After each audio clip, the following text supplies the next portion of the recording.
अस्सलाम वालेकुम students, welcome back to Genius coaching centre.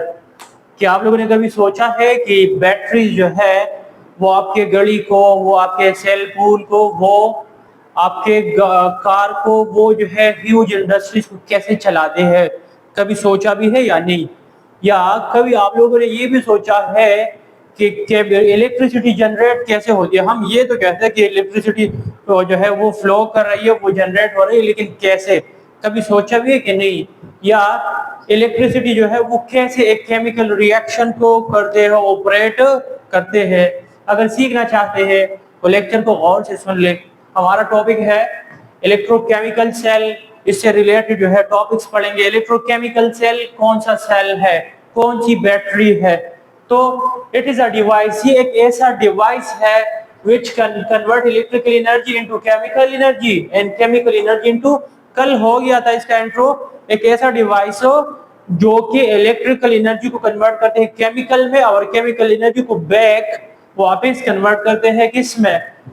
Electrical में कन्वर्ट करते हैं। तो उस डिवाइस को हम इलेक्ट्रोकेमिकल सेल कहते हैं।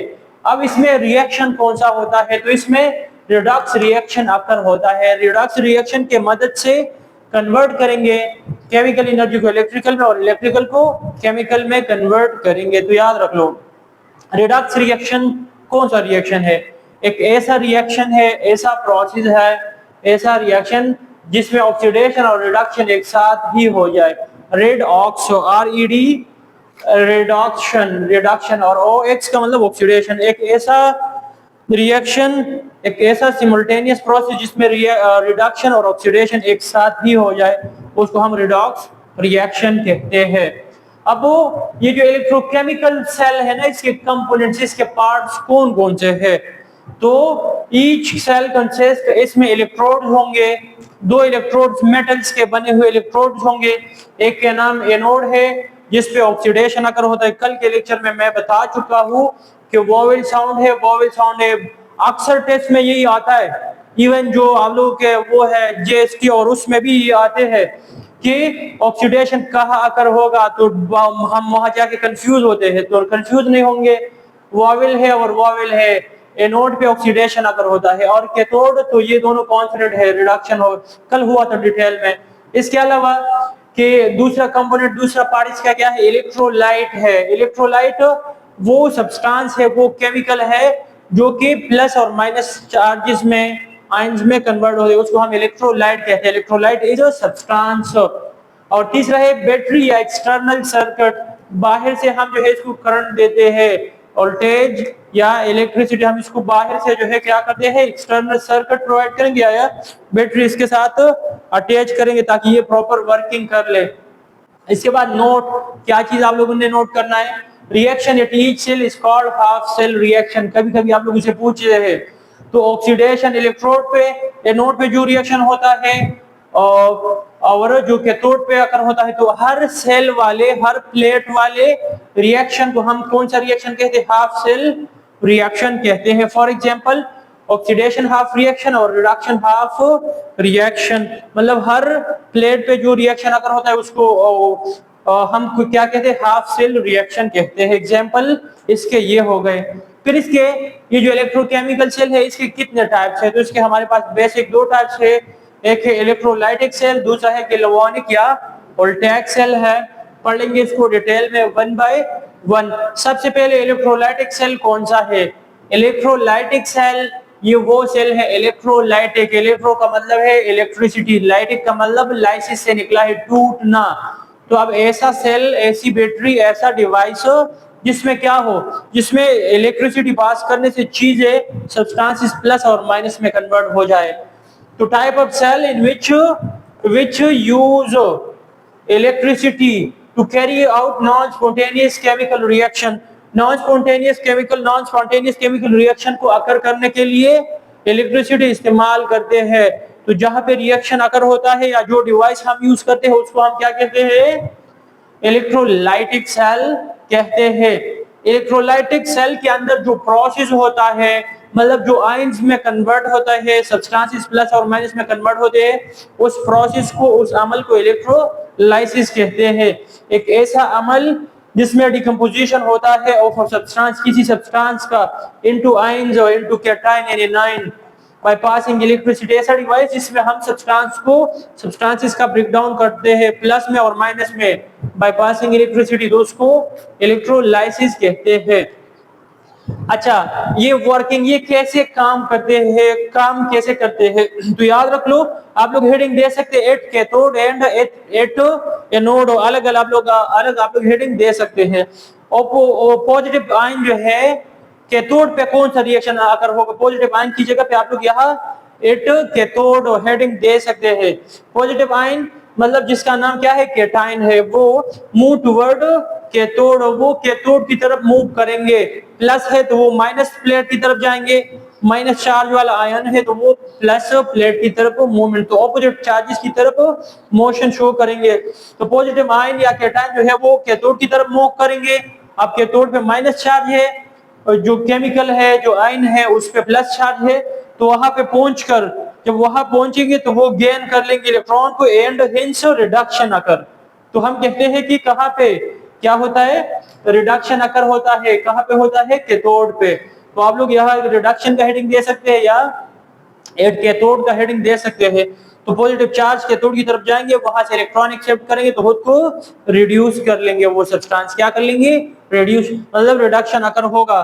फॉर एग्जांपल Na है तो इसने एक इलेक्ट्रॉन गेन कर लिया कैथोड से, और Na न्यूट्रल में कन्वर्ट, तो न्यूट्रलाइजेशन रिएक्शन, प्लस चार्ज हो माइनस चार्ज हो प्लेट की तरफ वो जाएंगे तो वो वहां से इलेक्ट्रॉन लेंगे या उसको इलेक्ट्रॉन देंगे, खुद को न्यूट्रलाइज करेंगे। ये तो पॉजिटिव आयन का किस्सा है। इसके नीचे आप लोग कर ले कि नेगेटिव आयन या एट एनोड, तो अगर पॉजिटिव चार्ज या कैटायन कैथोड की तरफ मूवमेंट करेंगे तो नेगेटिव चार्ज जिसको हम एनायन कहते हैं मूव टुवर्ड एनोड, वो वहां इलेक्ट्रॉन लॉस कर लेंगे, इलेक्ट्रॉन एंड हिंस यहाँ पे रिडक्शन हो रहा है। तो अगर यहाँ पे चार्ज माइनस रखेंगे तो ऑक्सीडेशन रिएक्शन होगा, मतलब वो अपने इलेक्ट्रॉन एनोड को दे देंगे, जब देंगे तो कौन सा रिएक्शन हो जाएगा, ऑक्सीडेशन रिएक्शन अकर हो जाएगा। फॉर एग्जांपल Cl माइनस जब वो जाएगा एनोड की तरफ तो उसको इलेक्ट्रॉन दे देंगे तो Cl में कन्वर्ट हो जाएगा और एक इलेक्ट्रॉन उसको दे देगा। तो आप लोग इसके बाद लिख सकते हैं।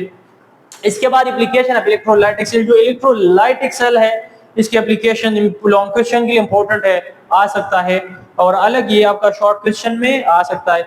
इसका डायग्राम अगर आप लोग बनाना चाहते हैं तो डायग्राम इसका यू बन जाएगा आप लोग का, कि इसको यू करो। आप लोग का बुक में प्रॉपर डायग्राम बना हुआ है इसका, इसमें से मैंने बनाया नहीं था।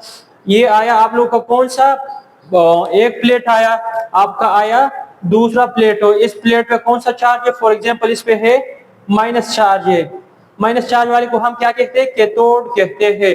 और इस पे कौन सा चार्ज है, इस पे पॉजिटिव चार्ज है, तो इसको पॉजिटिव चार्ज वाले को हम क्या कहते हैं, इसको एनोड कहते हैं। यहाँ इसको बैटरी के साथ कनेक्ट कर लेंगे और ये इलेक्ट्रोलाइटिक सोल्यूशन है। फॉर एग्जांपल KCl है या NaCl है तो Na plus Cl minus, Na plus और Cl माइनस, तो Cl यहाँ आएंगे, Na जो है वो वहां उस डायरेक्शन में जाएंगे। तो आप लोगों ने क्या करना है, इसको यू इसका डायग्राम बनाना है। एप्लीकेशन इसके number 1 preparation of sodium metal, sodium metal इसको जो है हम क्या करते हैं, प्यूरिफाई कर सकते हैं, प्रिपेयर कर सकते हैं from molten sodium chloride. NaCl को पहले हम मेल्ट करते हैं using Down cell, important point MCQs के लिए। डाउन सेल की मदद से हम क्या करते हैं, NaCl मोल्टन फॉर्म में वहां ऐड कर लेते हैं, तो वो क्या कर लेते हैं, डाउन सेल से हम क्या करते हैं, सोडियम को प्रिपेयर कर सकते हैं। सेल जो यूज इस्तेमाल करते हैं उसको क्या नाम देते हैं, डाउन सेल कहते हैं। दूसरा manufacture of caustic soda, caustic soda भी इलेक्ट्रोलाइटिक मेथड से ही हम तैयार कर सकते हैं from aqueous sodium chloride using Nelson cell. Nelson cell second year में ये वहां आप लोग डिटेल में फिर पढ़ेंगे, नेल्सन सेल या प्रिपरेशन ऑफ कास्टिक सोडा, तो वहां पे ये है। तो कैसे तैयार करेंगे, एक्वस NaCl वहां डालेंगे, ऐड करेंगे, वो उसको क्या कर लेंगे, क्लोरीन या वो जो है उसको तैयार करेंगे, कास्टिक सोडा को तैयार करेंगे। सोडियम क्लोराइड वो रिएक्शन करेंगे, वो NaOH तैयार करेंगे, सिंथेसाइज होगा या प्रिपेयर होगा। कौन से सेल में, तो नेल्सन सेल में। और extraction of aluminium used in the aluminium metallurgy, aluminium जो है उसका एक्सट्रैक्शन, उसको और से इम्प्योर फॉर्म से प्योर फॉर्म में लाना, वो भी इलेक्ट्रोलाइसिस की मदद से ही हम कर सकते हैं। इसी तरह जितने भी मेटल है, एक्सट्रैक्शन ऑफ कॉपर और मेटल के एक्सट्रैक्शन वो भी हम इसी से ही कर सकते हैं। Extraction of aluminium use in aluminium metallurgy, metallurgy उसको क्या करना, प्योरीफाई करना, उसको प्योर फॉर्म में लाना। Electro refining of copper, copper जो है, कॉपर चाल्कोपाइराइट उसका कॉमन ओर है, उससे एक्सट्रैक्ट करने के लिए हम इलेक्ट्रोलाइटिक सेल से ही मदद लेंगे। जब आप लोग को कॉपर प्रोड्यूस होगा, ब्लिस्टर फॉर्म में आपका कॉपर प्रोड्यूस होगा, तो वो उसको प्योर फॉर्म में लाने के लिए, उसको प्योर या यूजेबल फॉर्म में लाने के लिए आप लोग उसका इलेक्ट्रोलाइसिस करते हैं। उसका कौन सा सेल जो है, इलेक्ट्रोलाइटिक सेल में उसका आप लोग इलेक्ट्रोलाइसिस करेंगे। और तो electro refining of copper, purification of copper metal, copper का प्यूरिफिकेशन भी हम इसी मेथड से या इसी के हेल्प से कर सकते हैं। अगला इसका क्या है, electroplating of metal coating. Electroplating जो है एक ऐसा अमल है, ऐसा प्रोसेस है जिसको हम यूज करते हैं एक मेटल के सरफेस पे दूसरे मेटल के लेयर को चढ़ाना। क्या करना, एक मेटल जो है फॉर एग्जांपल आयरन का मेटल है, इसके ऊपर दूसरे मेटल का लेयर चढ़ाना, लेयर बनाना, प्रोसेस को हम इलेक्ट्रोप्लेटिंग कहते हैं। तो उसमें भी एनोड और कैथोड वाला किस्सा, और मतलब सिंपल सी बात, इलेक्ट्रोप्लेटिंग में भी हम क्या कर सकते हैं, ये वाला इलेक्ट्रोलाइटिक सेल उसके लिए जरूरी है, एनोड कैथोड का होना जरूरी है। Manufacturing of metal coating one metal और अदर, मतलब कि क्या इलेक्ट्रोप्लेटिंग एक ऐसा अमल है, बता दिया कि एक मेटल के सरफेस पे दूसरे मेटल का लेयर बनाते हैं, प्रोसेस को इलेक्ट्रोप्लेटिंग कहते हैं। Example gold plating, for example कोई इंफीरियर, एक ऐसा मेटल जिसकी क्वालिटी कम है उसके ऊपर हम गोल्ड का लेयर बना लेते हैं। या सिल्वर प्लेटिंग, किसी के सरफेस के ऊपर सिल्वर का लेयर बनाना। क्रोमियम प्लेटिंग, ये हमारा लॉन्ग क्वेश्चन है, डिटेल में इंशाल्लाह पढ़ेंगे। अभी तक के लिए ये काफी है। तो आपका ये अलग शॉर्ट क्वेश्चन में आ सकता है या लॉन्ग में भी आ सकता है। पॉइंट जो है 5-6 हो गए, आपका ये अलग जो है आ सकता है शॉर्ट क्वेश्चन में, ये अलग आपका शॉर्ट क्वेश्चन में, या ये कि इलेक्ट्रोकेमिकल क्या सेल क्या है, इसके टाइप्स जो है, या इलेक्ट्रोलाइटिक सेल क्या है और इसके एप्लीकेशन। तो आपके लॉन्ग क्वेश्चन में भी आ सकता है। कोई मसला हुआ तो लाजमी पूछ ले। अल्लाह हाफिज।